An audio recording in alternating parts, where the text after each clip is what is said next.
வணக்கம். தமிழ் ஃபுட் கார்னரில் காலிஃப்ளவரோட பச்சை பட்டாணி சேர்த்து பொரியல் பண்ண போகிறோம். நல்ல காரசாரமாகவும் அதே சமயம் தேங்காய் துருவல் டேஸ்ட்டோட ரொம்ப சூப்பராக இருக்கும். இது எல்லா வகை சாதத்துக்கும் சைட் டிஷ்ஷாக வச்சு சாப்பிட்றதுக்கு ரொம்ப நல்லாயிருக்கும். இப்போ இதை எப்படி பண்ணுறதுன்னு பார்க்கலாம். இது வரைக்கும் நம்ம சேனலில் சப்ஸ்கிரைப் பண்ணாதவங்க சப்ஸ்கிரைப் பண்ணிவிட்டு பக்கத்தில் உள்ள பெல் பட்டனையும் கிளிக் பண்ணிக்கோங்க. கடாயில் 1 டேபிள் ஸ்பூன் எண்ணெய் விட்டு சூடாயிடுச்சு. அதில் 1/2 டீஸ்பூன் கடுகு, 1/2 டீஸ்பூன் சீரகம், அடுத்து கறிவேப்பிலை, அது கூட ஒரு கீரின பச்சை மிளகாய், கட் பண்ண காஞ்ச மிளகாய், வெங்காயம் ஒரு 1/4 கப் கட் பண்ணது. இதை வதக்கிக்கணும். வெங்காயத்தோட கலர் லைட்டாக மாறி வரணும், அது வரையும் வதக்கிக்கலாம்.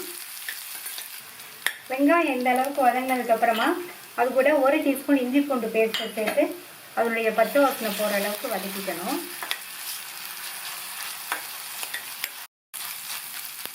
வதக்கியாச்சு. அது கூட ஒரு சின்ன காலிஃப்ளவரை நல்லா க்ளீன் பண்ணி வச்சுருக்கேன். வெதுவெதுப்பான தண்ணியில் கொஞ்சமாக கல்லுப்பு போட்டு ஒரு 10 நிமிஷம் வச்சுட்டு அதுக்கப்புறமா எடுத்துருக்கேன். ஒரு 1/4 கப் அளவுக்கு ஃப்ரெஷ்ஷான பச்சை பட்டாணி, இது ரெண்டையும் சேர்த்து எண்ணெயிலேயே 2 நிமிஷம் போல் வதக்கிக்கணும். காலிஃப்ளவரை ஓரளவு சின்ன சின்ன துண்டுகளாக கட் பண்ணால் தான் பச்சை பட்டாணியோடு சேர்ந்து வேகிறதுக்கு கரெக்டாக இருக்கும்.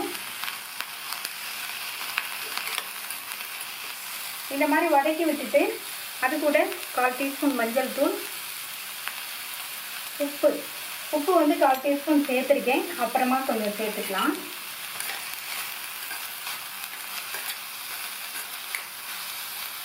இதில் கொஞ்சமாக ஒரு 2 ஸ்பூன் அளவுக்கு தண்ணி தெளிச்சுட்டு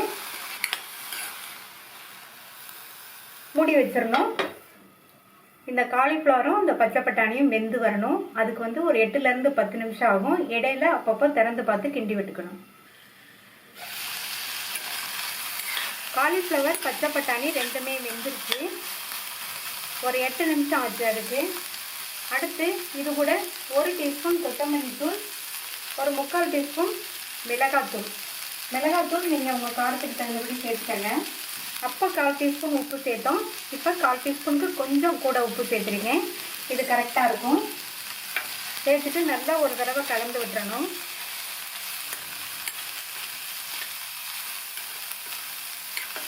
கலந்து விட்டுட்டு அது அப்படியே 1 நிமிஷம் இருக்கட்டும். மசாலா தூளோட பச்சை வாசனையெல்லாம் போயிடுச்சு. இது கூட 1/4 கப் தேங்காய் துருவல், 1/4 டீஸ்பூன் கரம் மசாலா தூள். இந்த பொரியலுக்கு தேங்காய் துருவல் கொஞ்சம் கூடவே சேர்க்கணும், அப்போ தான் நல்லாயிருக்கும். இது நல்ல காரசாரமாகவும் இருக்கும். அதே மாதிரி இந்த தேங்காய் துருவல் டேஸ்ட்டோட ரொம்ப சூப்பராக இருக்கும். நீங்கள் இதுவரை இந்த பொரியல் ட்ரை பண்ணலைன்னா ஒரு தடவை ட்ரை பண்ணி பாருங்கள்.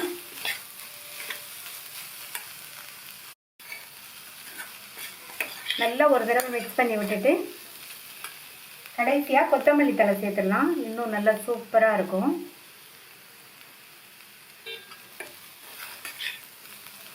கலந்து விட்டுட்டு ஸ்டவ் ஆஃப் பண்ணிடலாம். சுவையான காரசாரமான காலிஃப்ளவர் பச்சை பட்டாணி பொரியல் ரெடி. இந்த டேஸ்டான பொரியலை ட்ரை பண்ணி பார்த்துட்டு உங்கள் கமெண்ட்ஸை சொல்லுங்கள். தேங்க்யூ.